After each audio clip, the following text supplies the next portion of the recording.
Joe talks about Joe. And now, your host, Joe Slepsky. Hello, everybody, and welcome back to Joe on Joe. It's me, your host, Joe Slepsky. And we're back for another week of G.I. Joe, Joe on Joe, Illustrated goodness.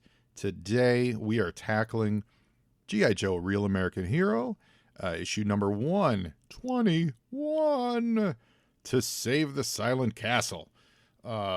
It's a fun book. I love this cover. We're going to talk more about that later. It's a cover I don't think about when I think about G.I. Joe, and yet when I see it, I go, that's a great cover.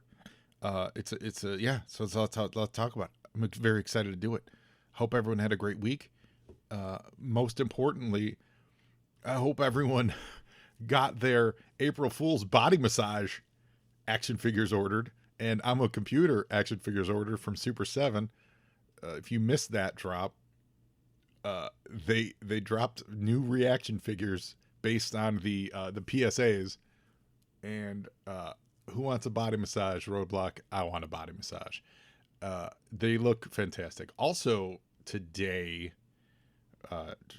friend of the show, Jeremiah Stafford, he shared with us the next round of Super 7 figures. I'm in love with these Super 7s. I know they're a little more expensive, I think, than some diehard action figure fans like, and they don't have the articulation stuff, but as someone who the first 180 some, how many 200 some episodes of the show were all about the animation, I have a real soft spot in my heart for the animation, for the animated looks and the animation looks. And today we saw that they're doing the next wave of Super 7 is the animated V2 Snake Eyes, which is just dynamite in any book that I can't wait for this. The sword, and he's got a little laser blaster pistol, but he's got that purple look with the sash and the bandolier and the traditional eye slit visor. That action figure is ringing every bell that I have. We also get the traditional Roadblock, not just the body massage, although I absolutely ordered that. Finally get animated Flint, animated Firefly, animated Cobra Commander, and then and it looks like I think also was a Baroness was included in that too. Let me double check that. Yeah, it's like the I guess she's the animated look Baroness, but I feel like it's not though. It's a bit, but yeah, it's another version of Baroness, which looks great. I love these Super 7s. I think they just look so good. I was at WonderCon this weekend. I finally picked up my Arctic rescue vehicle with cancer-stricken Snake Eyes, because come on, people, that's really what he was. That red glow, that means that burning means it's working. And I was so happy to grab that. I've been waiting to buy that because I was always like $75. I found a vendor had it for cheap. The other thing I found this week, not G.I. Joe related, but I am sharing it far and wide.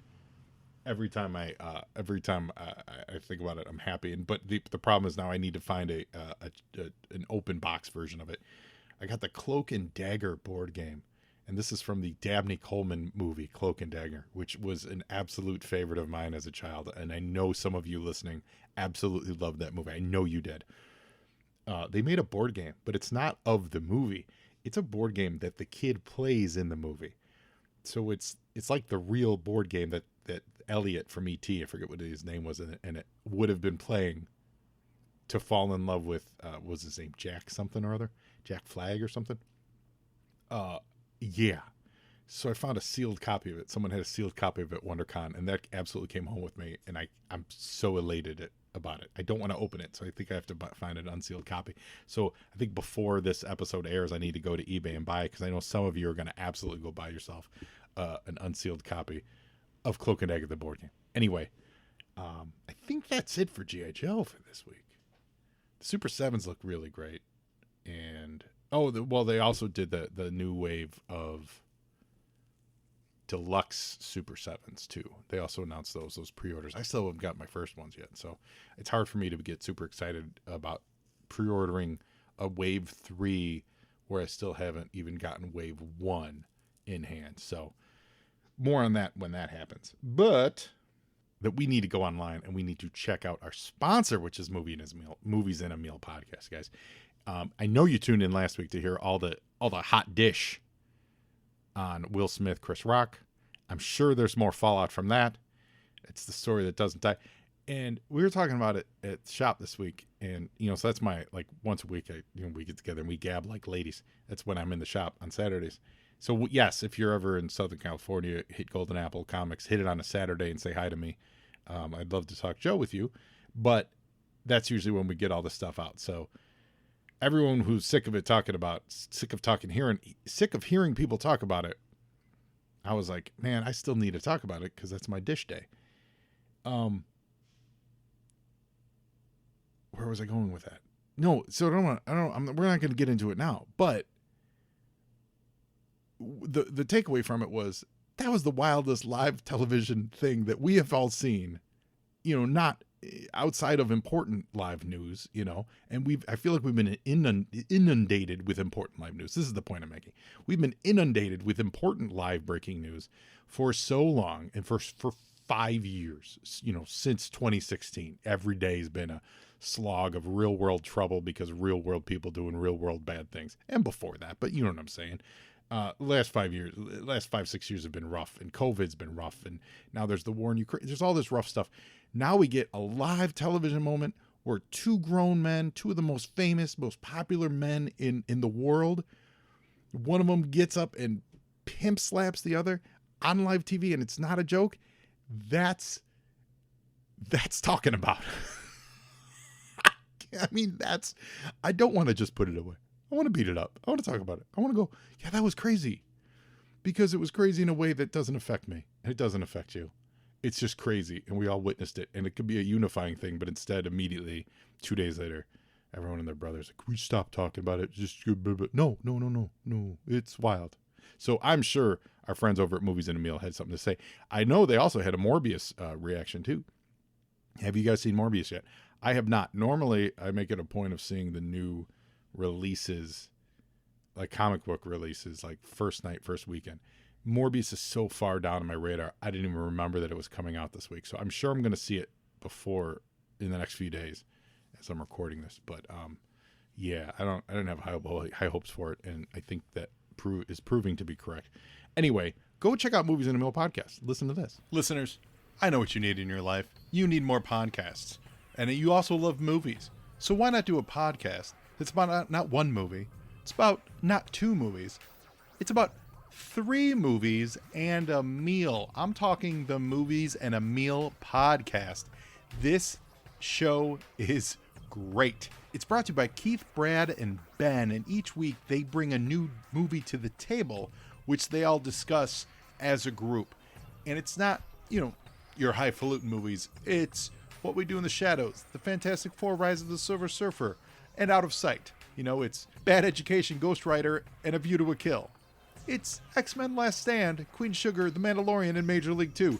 They are a lot of fun to listen to. You guys know Ben. It's our friend Ben Pensarga. He was a guest on Joe and Joe. In fact, Ben was the very first remote guest that I ever had on this podcast, so he's always got a special place in my heart. I'm really digging this. I just started listening to it last week. It is a lot of fun. They bring a guest in. The guest, I listened to their Heathers episode. They were joined by Kelly, and she went in depth on her favorite movie, which was Heathers, and it made me want to go watch Heathers to watch with them. I really dig it. So guys, find them out there at Movies and a Meal, Twitter, Instagram. Their website is moviesandameal.podbean.com. They put out 1 episode a week. Give them a listen, guys. Support them. Let them know Joe on Joe sent you. I don't think you're going to be disappointed. It is quite entertaining. And now back to the show. And while you're on the internet, go give me a follow and friendship and like and all that stuff. Facebook, Twitter, Instagram at Joe on Joe Pod. Send me an email to joeonjoepod@gmail.com. Let me know what you think of the show. We did get an awesome Facebook message this week from, I'm going to blank on who sent it over, but, I think Eric with a Q, sent a message over to Joe on Joe. Let's see, Eric Matthew, I think. Sorry, I'm going off memory, and I want to Yeah, there it is. Eric, our friend Eric Matthew over on Facebook. We're dealing with ninjas, and one of the ninjas is named Shebang. Now, we all know this character. We've seen it written. I don't know if we've ever heard it officially pronounced. So I'm mispronouncing it, I'm sure, on my show. Eric says, in the toy commercial for the Ninja Force figures, they call Tabang Shebang. So he says that's how it's supposed to be pronounced. So Shebang. And I believe him. So then I Googled it, and I found something that said that did not say shebang. It said, let's see if I can get it to play here. Oh wait, where did it go? Shoot. But it was like tabang or something. It wasn't shebang. It was like shebang or something like, or tabang. It didn't have the sh in it. Here we go. Hold on. Can you guys hear this? Wait a second. To J-Bang. To J-Bang. That can't be right. That's some random website called How to Pronounce. And here it is again. Listen up. To J-Bang. To J-Bang. That absolutely cannot be right. So, shebang sounds awesome and more fun. So I'm going to start calling them shebang if I can remember. From Eric Matthew over on Facebook. So I appreciate you, Eric. And so follow me on Facebook, Twitter, Instagram. You can also become a Patreon. Go to patreon.com/JoeandJoePod and help support the show. Get access to all of the Joe and Joe Illustrated episodes. And you can contribute to things like Shebang Bang and Shebang and the whole shebang debate. I don't know. Not since Lone Wolf has anything been so hotly debated. You were saying? Now we're going to cover comic books that were released in the same month as G.I. Joe 121. And G.I. Joe 121 has a cover date of February 1992. So we're starting over at DC Comics.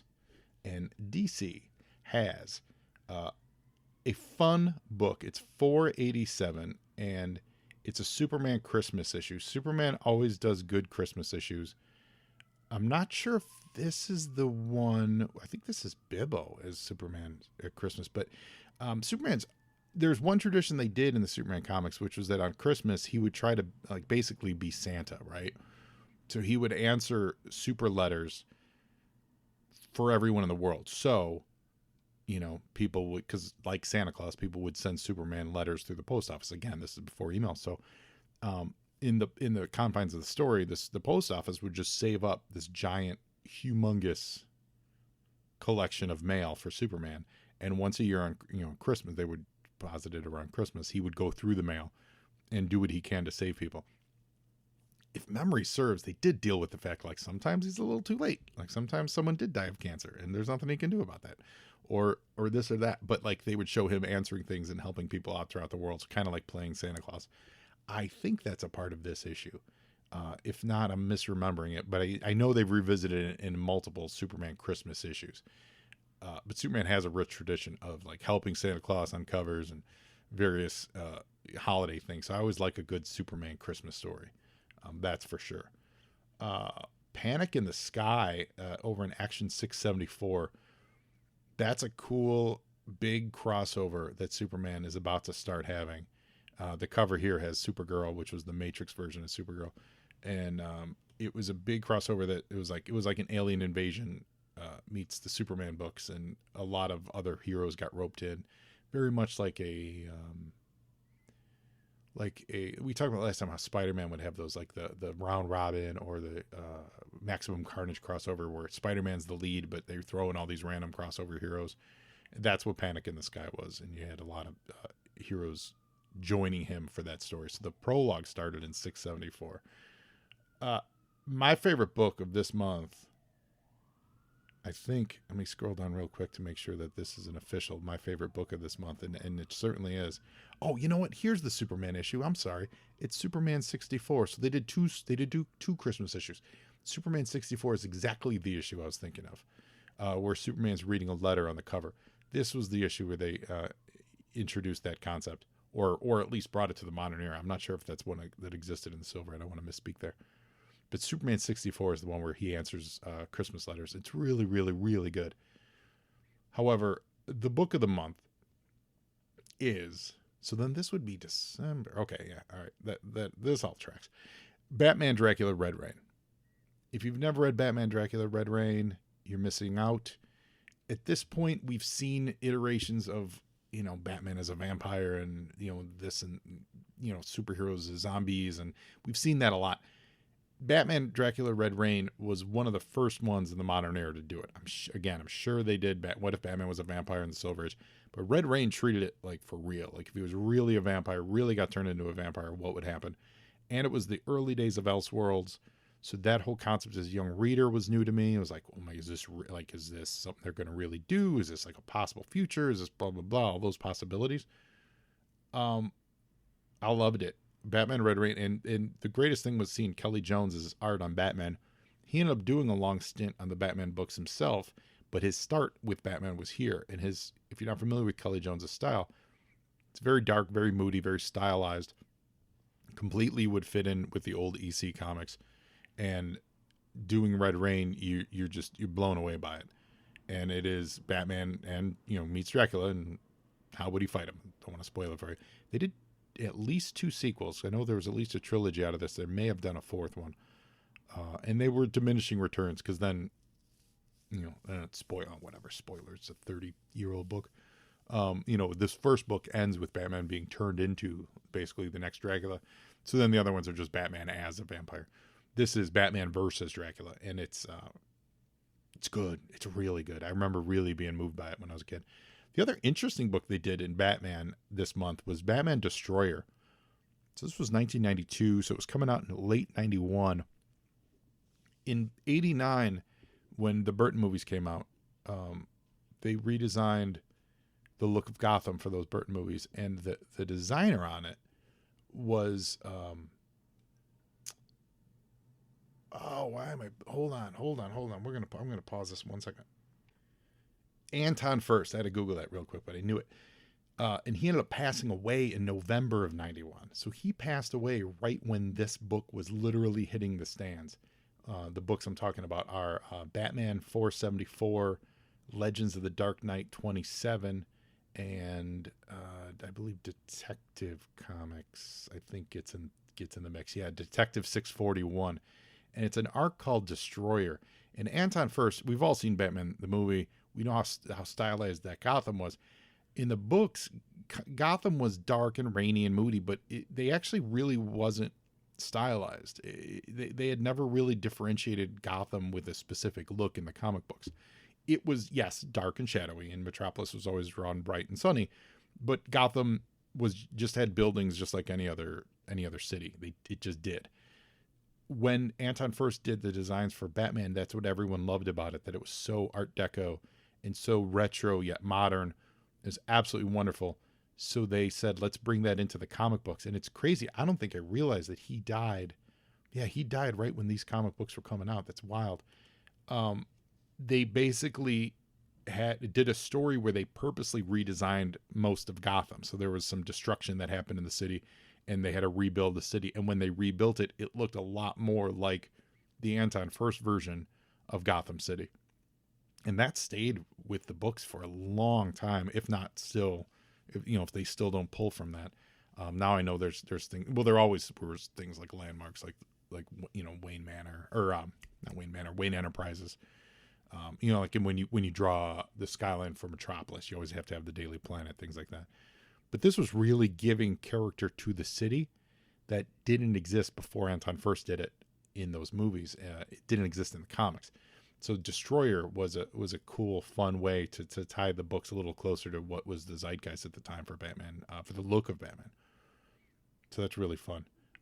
Crazy that those books, I did not realize that they came out right when he passed. All right, so we already said Batman Red Rain is the best book of the month, but there is a close second, and I missed that when I glanced over this page. Some good books this month is Lobo Paramilitary Christmas Special. This is Lobo is contracted by the Easter Bunny to hunt and kill Santa Claus. If you've never read the Paramilitary Christmas Special, do it. Seek it out. It's not terribly expensive on the back issues. I believe it's been reprinted in like big Lobo collections, but it's not. It's like a standalone 64-page special, so it's not big enough to support its own trade. So it would have to have been included in like kind of like a best of Lobo kind of a thing, if they even did it, because it's a little, it's got a little sacrilegious aspect to it. You got both the Easter Bunny and Santa Claus, and Lobo gutting them both. But Simon Bisley did the artwork. It is fabulous. I love the Paramilitary Christmas special. I think it's awesome. If you've never read it, you need to do it. You were saying? Now, over at Marvel Comics, we've got G.I. Joe 121. That's the big one. That's what we're talking about. That's what everyone came here for. We've also got, let's see. Oh, funny. Bill and Ted's Excellent Adventure #3. They're up to issue #3. Defenders of Dynatron City. Do you guys remember that cartoon? Issue #1 hit the stands that month. That Destroyer series continues. Dr. Doom shows up in Fantastic Four 361. The Guardians of the Galaxy had their first trade paperback, and I think this reprinted the first few issues of their series. This is the Jim Valentino series, and it's the Quest for the Shield. So I'll bet you this trade paperback catches a couple bucks on the resale market again, because Marvel wasn't really doing a lot of trade paperbacks back then. Kid and Play #1 get their first comic. Shout out to Reggie Hudlin. Kid and Play have a comic book. Let's see. I actually don't know anything about this. Who created this? Wow, there's no info in the Marvel database. There's no info about who the creator was for that. Interesting. I'm going to, hold on. I want to find out. Created by Dwight Coy, pencils by Chuck Frazier, and inks by Ron Boyd. And it sounds like the guys all sneak off to a dorm party. It sounds like that's what happens in Kid and Play. Or no, that's issue 2. Issue 1, I don't know. It doesn't say what I found. Doesn't say what they do in issue 1. Kid and Play had 9 issues. This is so off my radar. I bet you these are kind of command kind of a dollar. I've never seen these books. I'll bet you they command a couple bucks on the aftermarket. Alf hit milestone issue #50, and he got canceled. So it's Alf's final issue. So long, Alf. We hardly knew ye. Speaking of Alf, at Golden Apple Comics, we just got in a vintage talking Alf. Absolutely still functions. We got to replace a battery in it. It's a little weak right now, but yeah, still functions. So you press his belly. He says like, "Hey, that's not my cat. I already ate." Stuff like that. So yeah, so there's a vintage talking in the box at the comic shop right now. So if you're a big Alf fan, go hit up Golden Apple. We'll take care of it. Warlock and the Infinity Watch #1. This was a book that spun out of the Infinity Gauntlet. Someone had to monitor and kind of guard the Infinity Stones. They weren't being called that. They were still called the Soul Gems. But someone had to monitor all the Soul Gems and Infinity Stones at the time. So Warlock was like, all right, we're going to do it this way. And I'm going to watch this one. And Pip's going to watch that one. And Gamora's going to watch that one. They even gave one actually to Thanos to watch. It's not a great series, but everyone thinks it should be, because it's a #1. It's got Infinity in the title. It's got an Infinity Gauntlet logo on the cover. And it's just not, it's not a great book. It's really not. It's fine. But it was never really a book that popped for me. And I read a lot of it. And eventually I gave up because it just didn't go anywhere that it was interesting to me.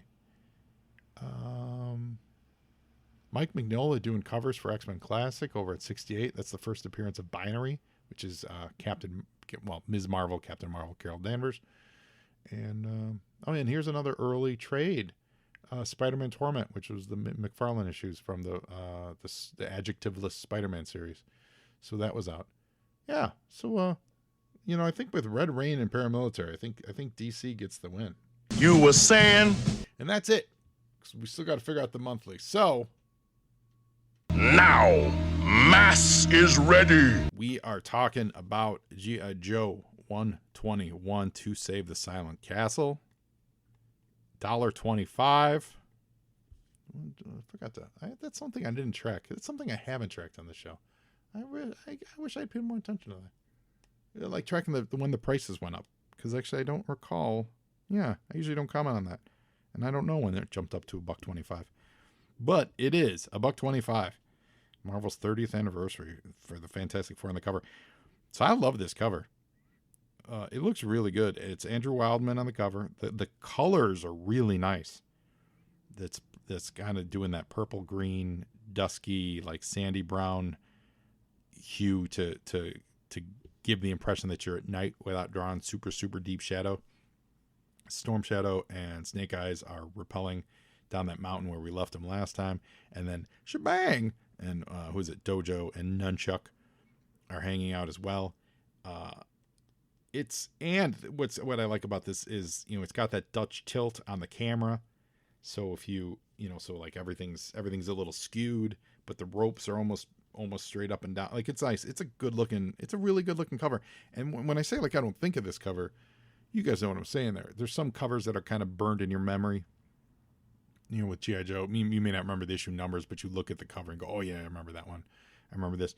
This, I feel like, should be one of those because it's real pretty. And it ties in with the story. But when I saw it, it didn't ring any bells, but boy, do I like it. I really, really do. Yo, Joe! High in the Transcarpathian Alps, we start with, again, the Ninja Force who was stuck there, rappelling down the wall as everyone was kind of approaching, both bad guys and good guys, and the Ninja Force was kind of stuck there. Now, they're doing a lot of narrative lifting on this page, right? So they're telling us, recapping what's going on, that there was a ninja presence sensed, and should they break radio silence and alert Hawk, so that tells us, the reader, that Hawk and other Joes are on the approach road waiting for them. That the G.I. Joe Ninja Force is sneaking down the back way. This is all just reminding us where everyone is from the previous issue. And that's kind of what's happening here. It's fine illustration. It's I'll say this about this Ninja Force stuff, because they're just in place. They're not doing anything for pretty much all of last issue and most of this issue. But I feel like it's using Ninja Force but not using Ninja Force, right? So it's putting them in the story last issue, even though you had nothing for them to do except hide in a mountain range. So, like, why even introduce them then? Like, there was no need for them then, because they're not doing anything. I'm getting flashbacks to the X-Men Apocalypse movie, where in the third act, all the bad guys just stand on a mountaintop and wait for everything to happen around them, and that's kind of what's happening here. So I'm not a super huge fan of the usage of these guys, because it's not like anyone's even looking for them and they're hiding they're just, no one knows that they're there. And I guess if you pull them out at the last minute, then it becomes like a Deus Ex Machina kind of thing. Like, yeah, the Ninja Force saved the day, but we have to show that they've been there the whole time. But then they've been there the whole time, and they're not doing anything, but they take up a lot of page space. They certainly did last issue, and they're doing it again this issue for most of the issue. So I'm torn on this usage of the old Ninja Force. Yo, Joe! Slice and Dice and Everything Nice by Larry Hama as the writer, Andrew Wildman penciler, Randy Emberlin inker, Rick Parker letters, Bob Sharon color, Bobby Chase editor, DeFalco editor-in-chief. And this is another moment of interest. It's, I don't know. I like this issue, but so the convoy that we saw approaching last issue towards the end, where they were crossing the border, they've now caught up to Duke and those guys, and they're I guess they're supposed to be hidden behind this these bushes and the one road. And this is one of those times when and I've talked about this on the show before, where it's hard to draw someone tailing someone, or it's hard to draw someone hiding from someone and get them in the same shot And so you have a nice perspective, but yet have it be believable that they're actually hidden from the people, right? So you have to draw them so that the reader sees them, but then the reader just sees them. So they're like, well, how can they possibly be hidden from anyone in that castle at any point? Because there's just these giant G.I. Joe vehicles, you know what I mean? So that's a problem with this whole little setup here. But the brawler and the battle wagon, they come roaring down the road towards Hawk and the gang. And again, a little more heavy lifting here of telling them, like, hey, we're supposed to be in hiding. Destro misses latest all clear. And the ninjas are also describing the action here that, Ambush is driving the battle wagon. Rock and Roll and Roadblock are manning the weapons. I see Big Ben, Stalker, and Dusty and the brawler. So this is just name checking the toys because, Hasbro needed to make sure we knew what toys to play with. I like that battle wagon though. Although it makes the perspectives are weird here because, like, if you look at Roadblock, looks tiny in that battle wagon compared to what Hawk looks like. They look like they're standing next to each other, but they're not. And so I feel like Roadblock got hit with like an Ant-Man shrink ray for that battle wagon. And this little Yo Joe will count for 2 pages because this is a double page spread, and it's a nice one too. Yo Joe! I'll say that. I like the detail that Wildman puts into the backgrounds on most of the stuff. I think, I talked last issue a lot about my worrisome move towards the image style where there's not a lot of depth of background. I think he does a great job with it this issue.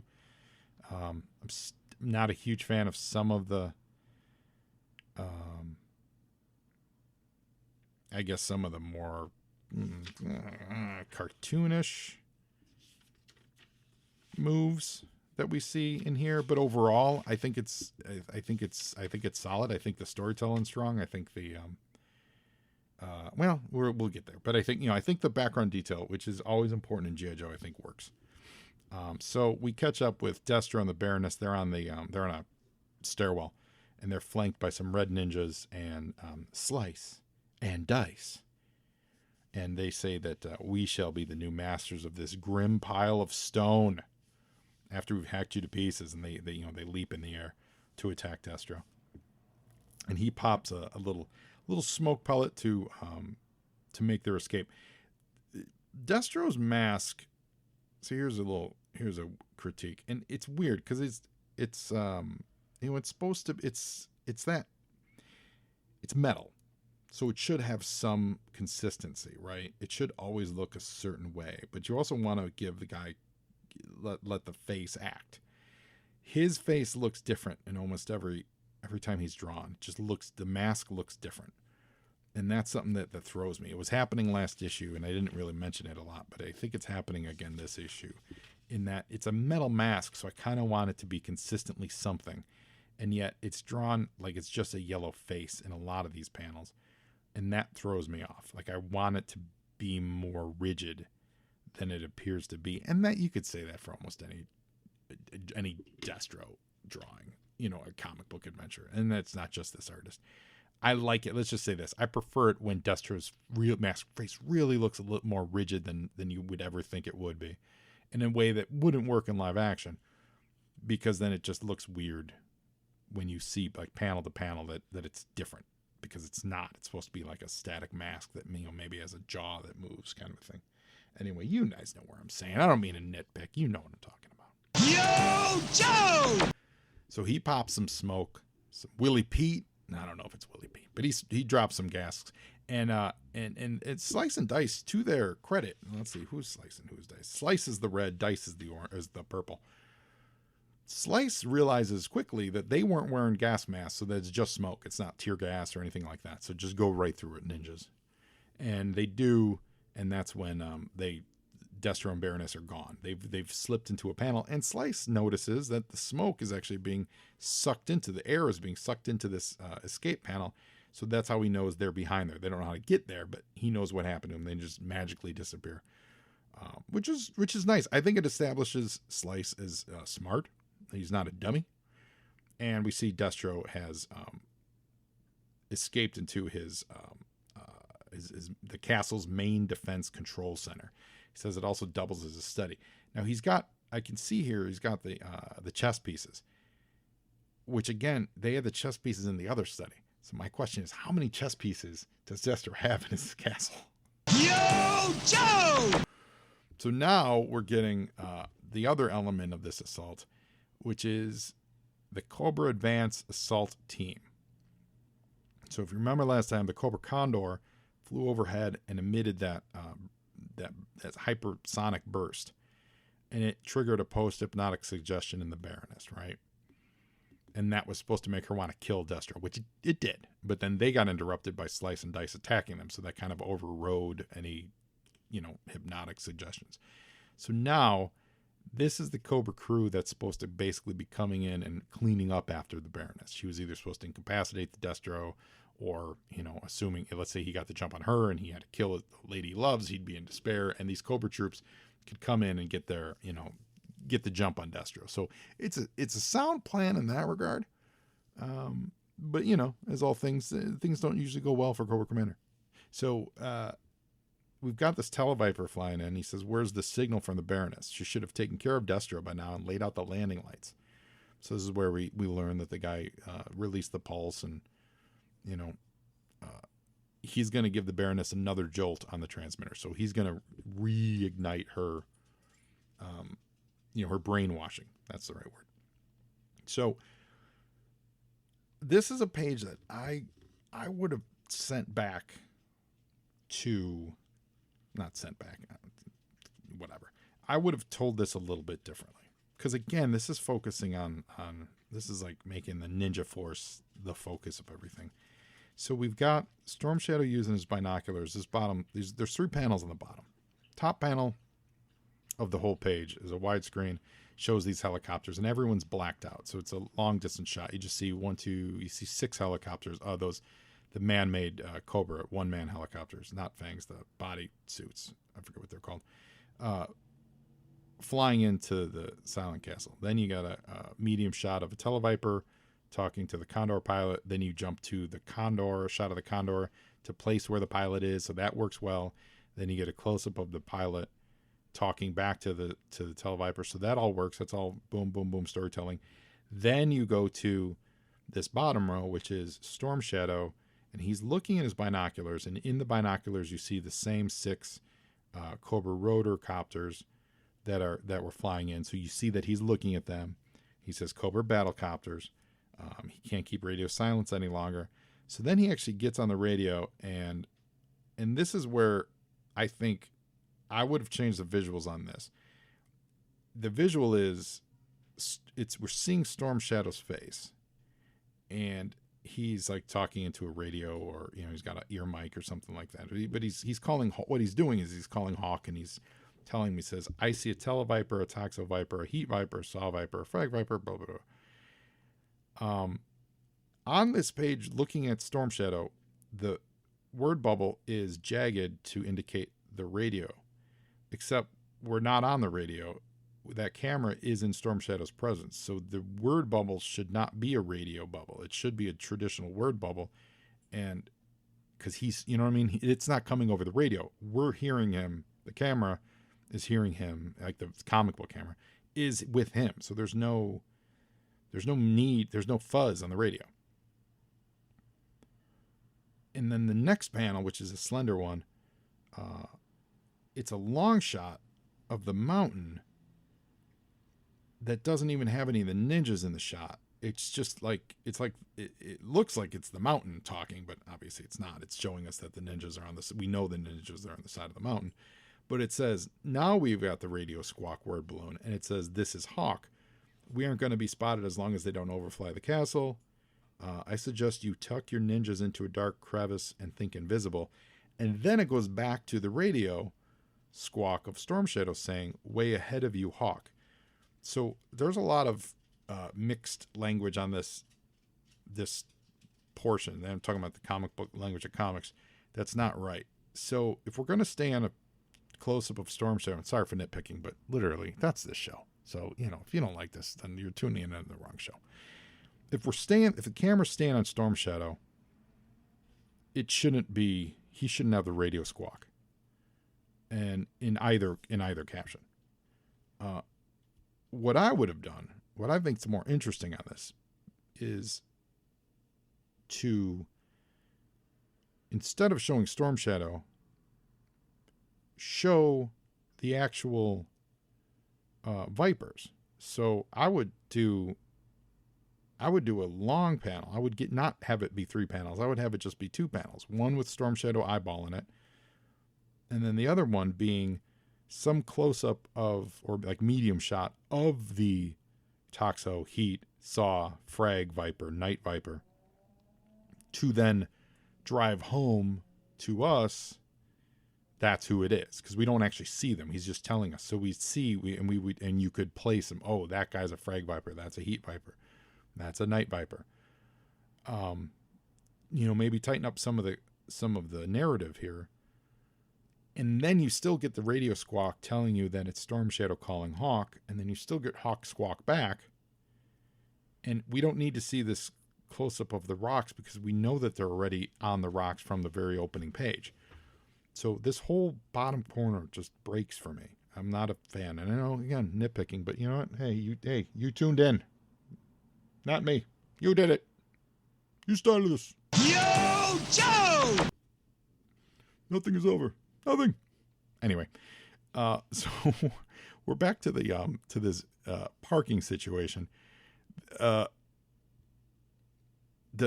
Lady J and the Badger, they have to make room for these trucks because apparently there's limited parking on this one road. This is the whole thing where it's bending credulity that no one in the castle would see them do all this, and especially I can't imagine these trucks are quiet.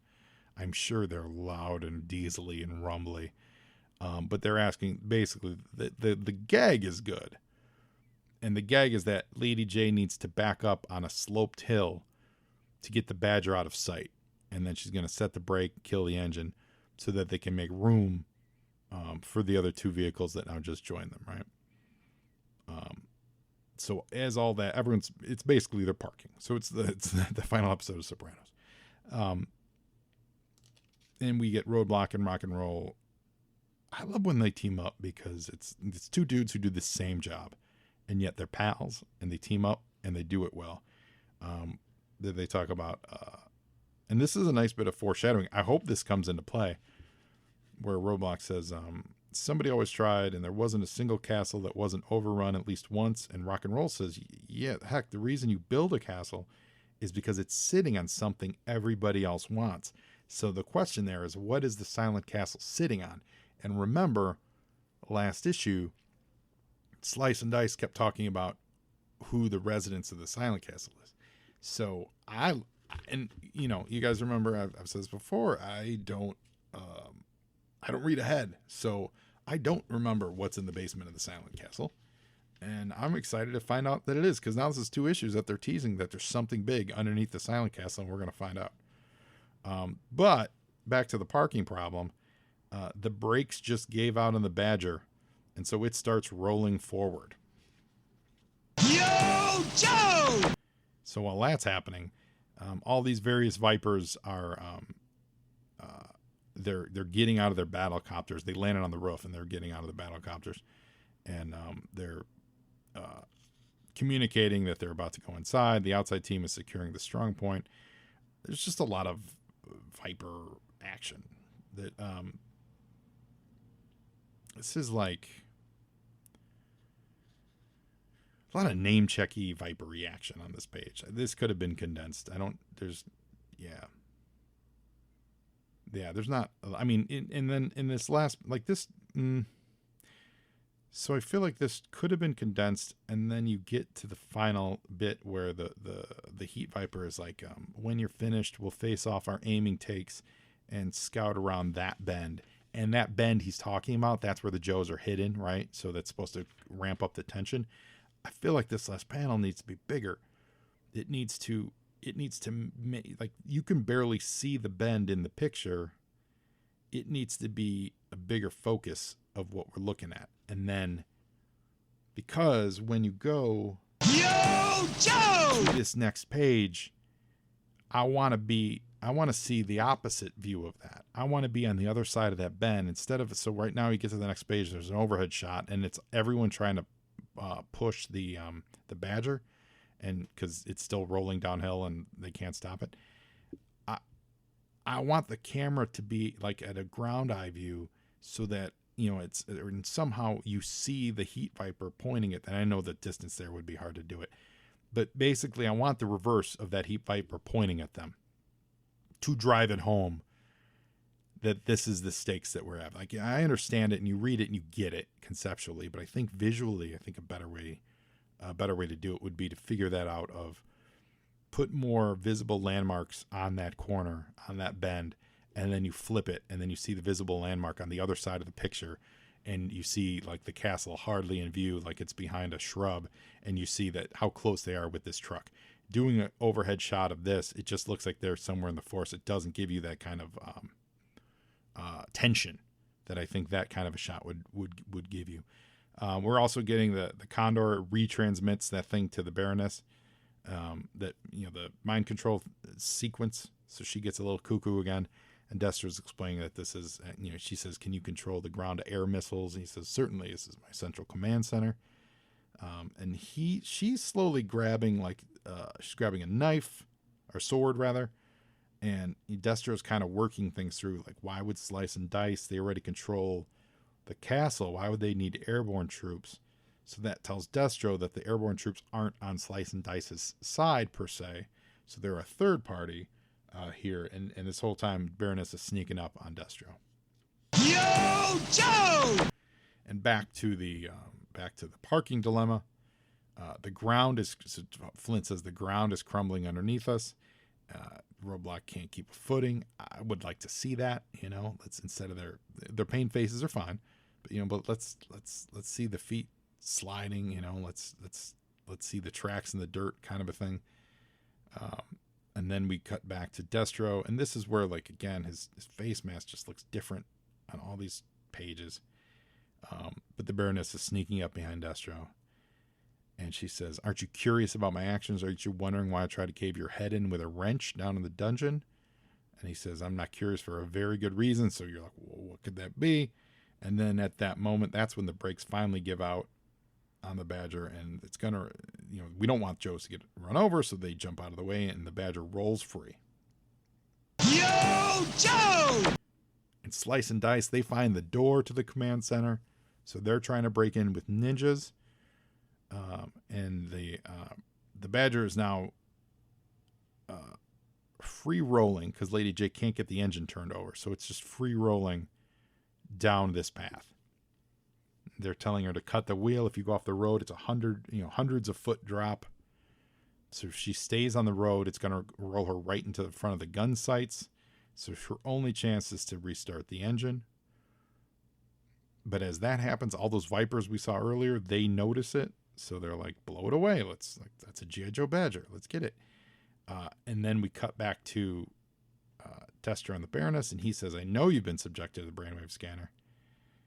He says, but it doesn't matter if you've been sent to assassinate me, because I still love you. And that doesn't stop her, but it stops her. Like, she attacks him, but she is kind of like, what do you mean by that? I feel like this whole sequence is, there's three things happening. Two things, I guess. Three. Well, two things, really. Two situations. There's so you got the Badger, the tension of the Badger, the tension of Destro and Baroness, the tension of the ninjas breaking into Destro and Baroness, and then the tension of the soldiers on the roof, the Vipers on the roof. So you could say there's four things happening. Two situations with four different parties involved, I guess is how you would put it. And there's something about the flow of this that just, it's throwing me off. It's just not, the cutting, it doesn't feel as wound up as I wish it did. And I don't know. I don't know what that is. I almost want the Destro and Baroness stuff to just be its own. I don't know.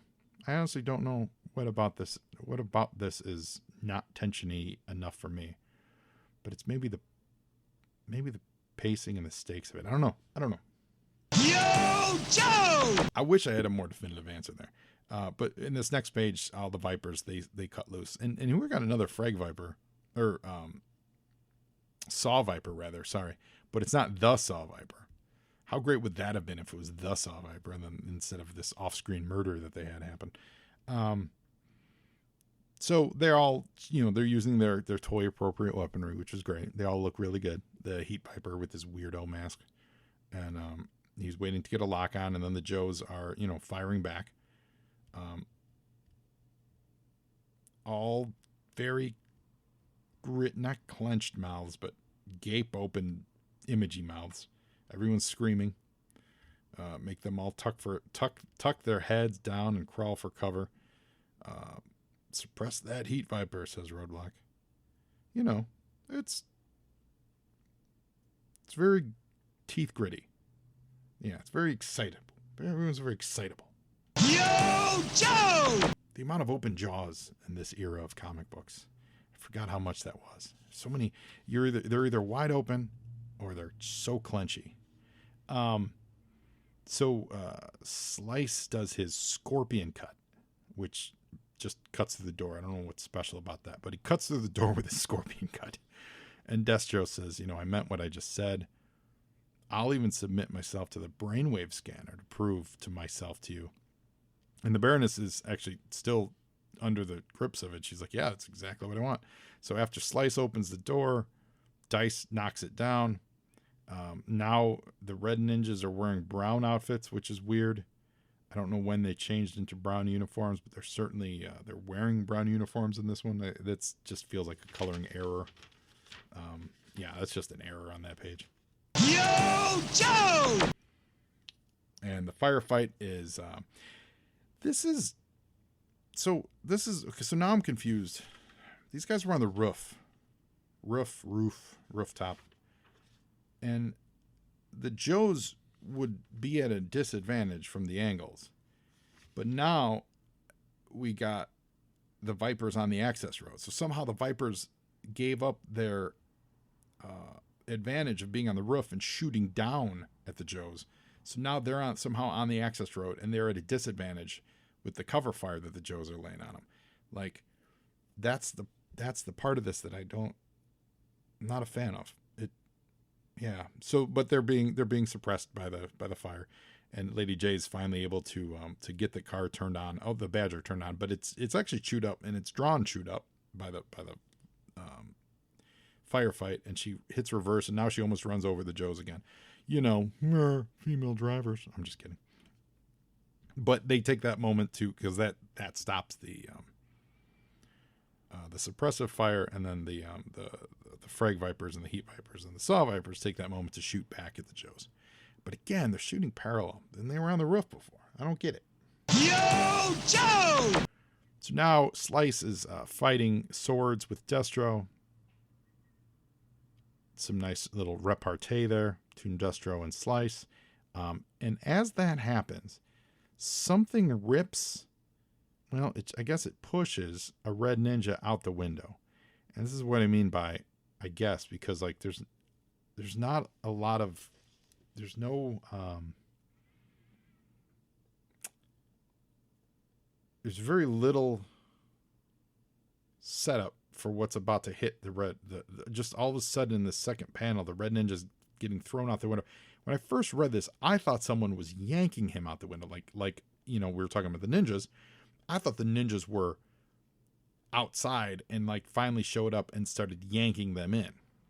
But what's happening is across the room, which has not been set up at all on the page, someone's shooting through, and this gunfire is what's pushing this ninja out the window. So it's gunfire from the left, pushing him out to the right, and none of that is set up.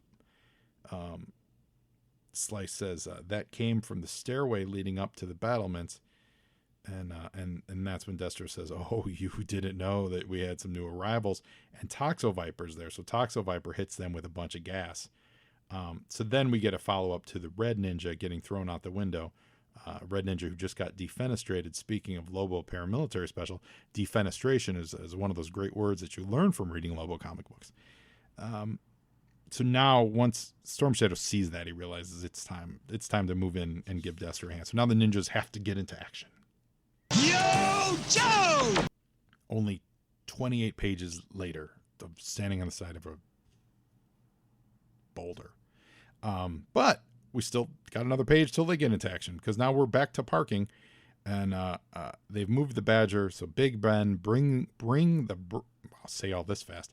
Big Ben, bring the brawler up. So basically, everyone knows the Joes are there, so you might as well just hit it with all the missiles you got. And you know, that's what happens. So this says these launchers don't traverse, so he has to aim them. He has to aim the vehicle. So he's talking about the missile launchers on the side of it. The turret they can use, and on the turret seems to be shooting upwards towards a parapet. But then again, these guys are back down on the ground, so I don't really know. I don't understand where they are, why they're down on the ground, but they are. And it's Vipers versus Joes. And Big Ben does get hit, but he's all right, mate.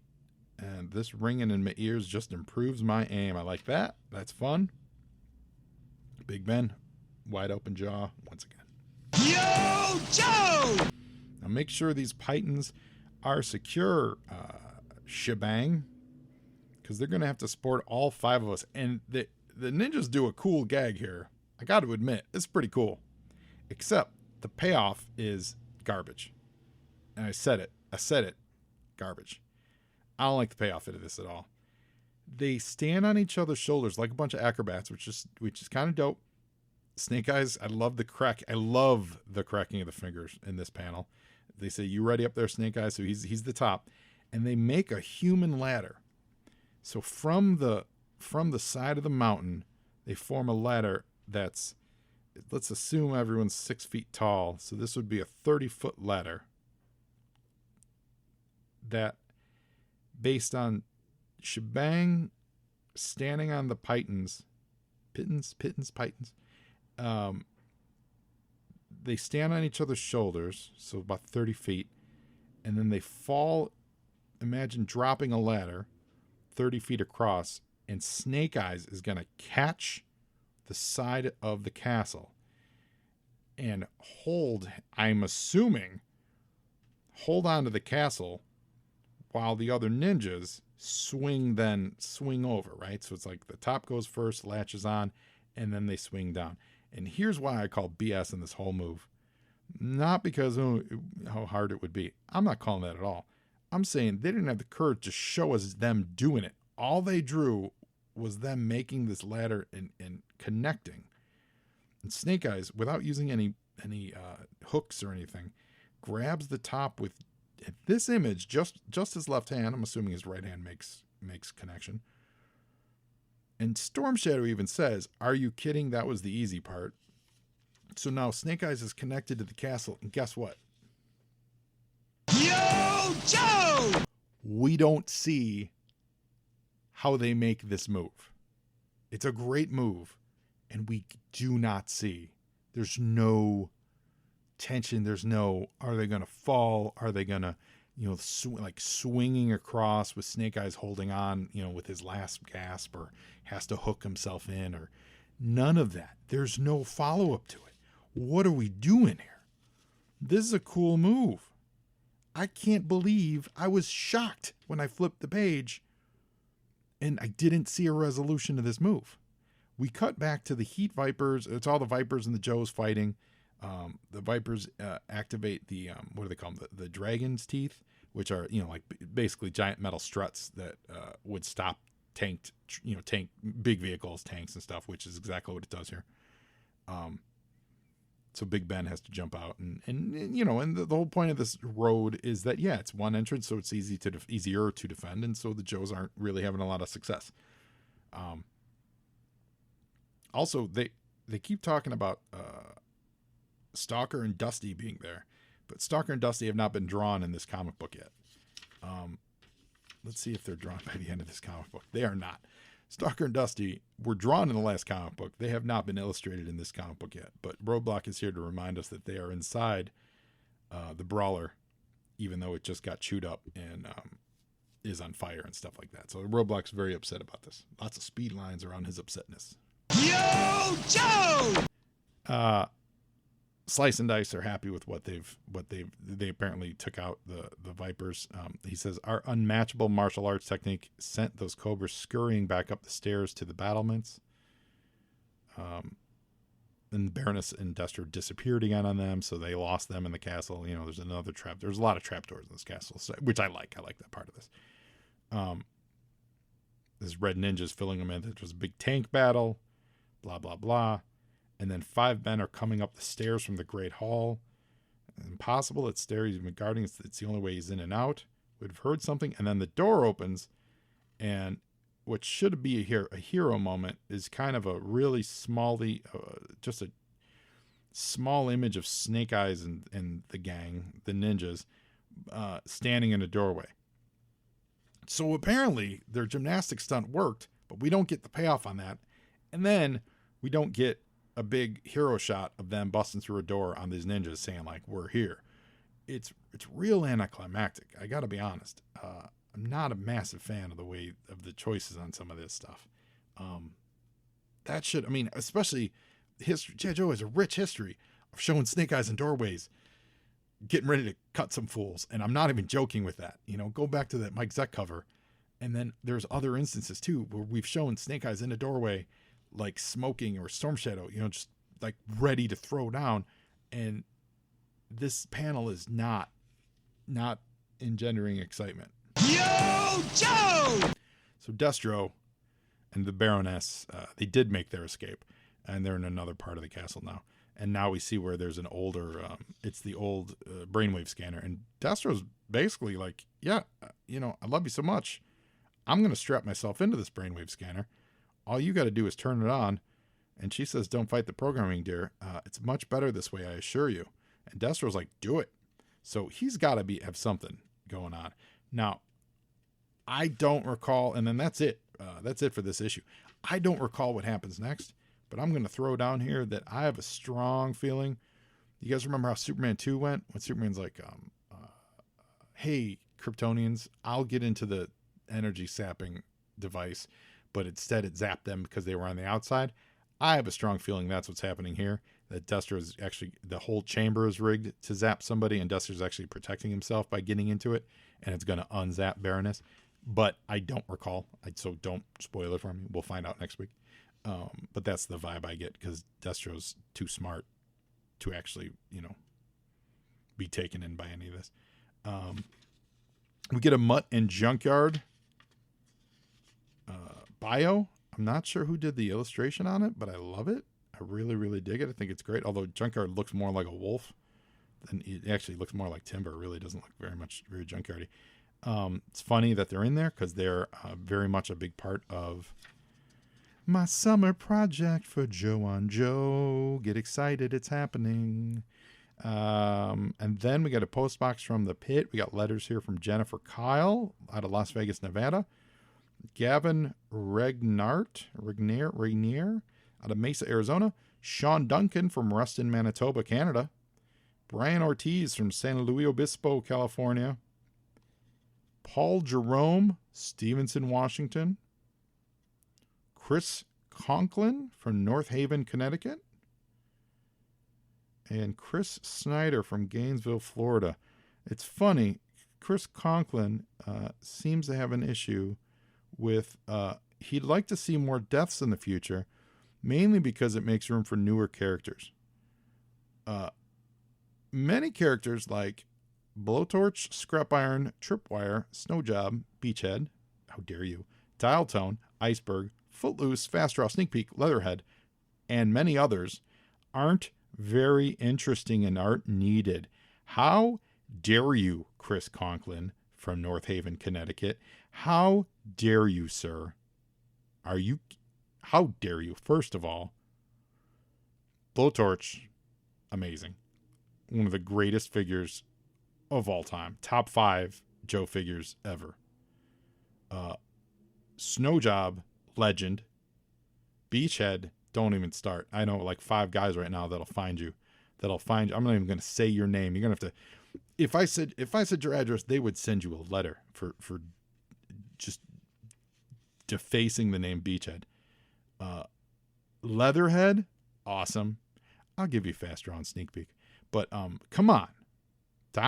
Stop it. Anyway, that's it, guys. I hope you enjoyed the issue. I liked it, but I got all those issues with it. I think that it feels like the urge to focus on ninjas is screwing up the pacing of the storytelling. That's what it feels like. The need to include ninjas is screwing up the pacing of the storytelling. And also overall, we did the whole Destro on the Loose 3-parter. This is no different. This is also Destro on the Loose and a 3-parter or 4-parter, however long the storyline goes. Like, it's like that story never ended. They just stopped calling it, The Hunt for Destro. So, I mean, at this point, we'll have looked at 6 months worth of Joe comics focusing on Destro being chased by Cobra Commander, which is like, it's not a thing that JoJo does, like JoJo, they juggle stories and it's about JoJo. I don't know. Anyway, you hear me. You've heard me. I've rattled. Thank you all. Thanks for listening. I appreciate all of you. We'll see you again here next week. And now you, Joe, enjoying. It's half the battle.